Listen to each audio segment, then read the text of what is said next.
నమస్తే, నా పేరు డాక్టర్ కిషోర్ కుమార్. నేను హైటెక్ సిటీలోని పేస్ హాస్పిటల్స్లో కన్సల్టెంట్ నెఫ్రాలజిస్ట్గా పనిచేస్తున్నాను.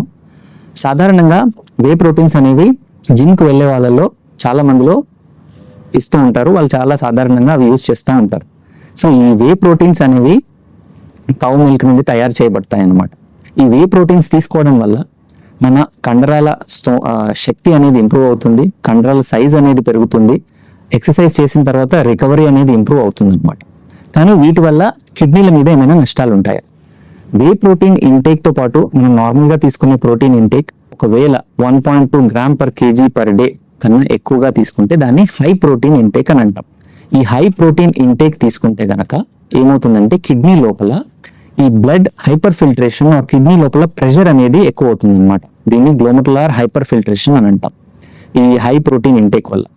దీని ద్వారా ఏమవుతుందంటే కొందరికి బ్లడ్లో యాసిడ్ లెవెల్స్ కూడా పెరగడం కిడ్నీ మీద లాంగ్ రన్లో కిడ్నీ మీద ఎఫెక్ట్స్ అనేవి ఉండే ఛాన్సెస్ ఉంటాయి. కానీ ఒకవేళ ఆరోగ్యవంతులు గనక ఈ హై ప్రోటీన్ ఇంటేక్ తీసుకుంటే కనుక వాళ్ళలో డైరెక్ట్గా కిడ్నీ మీద ఎఫెక్ట్ అనేది ఇమీడియట్గా రాకపోవచ్చు. ఏవైతే స్టడీస్ జరిగాయో వాళ్ళలో 1 year or 2 years వరకు ఈ హై ప్రోటీన్ ఇంటేక్ తీసుకునే వాళ్ళలో కిడ్నీ లోపల ఫిల్టరేషన్ ఎక్కువగా జరుగుతుంది, కానీ కిడ్నీ పనితీరు తగ్గడం అనేది కనబడలేదు. కానీ ఖచ్చితంగా యూరిన్లో కాల్షియం అనేది ఎక్కువగా లీక్ అవ్వడం, యూరిన్లో యాసిడ్ పెరగడం అనేది మాత్రం ఖచ్చితంగా జరుగుతుంది. సో దీనివల్ల వాళ్ళకి ఫ్యూచర్లో కిడ్నీ స్టోన్స్ అనేవి వచ్చే ఛాన్సెస్ అనేవి రిస్క్ అయితే ఉంటుంది.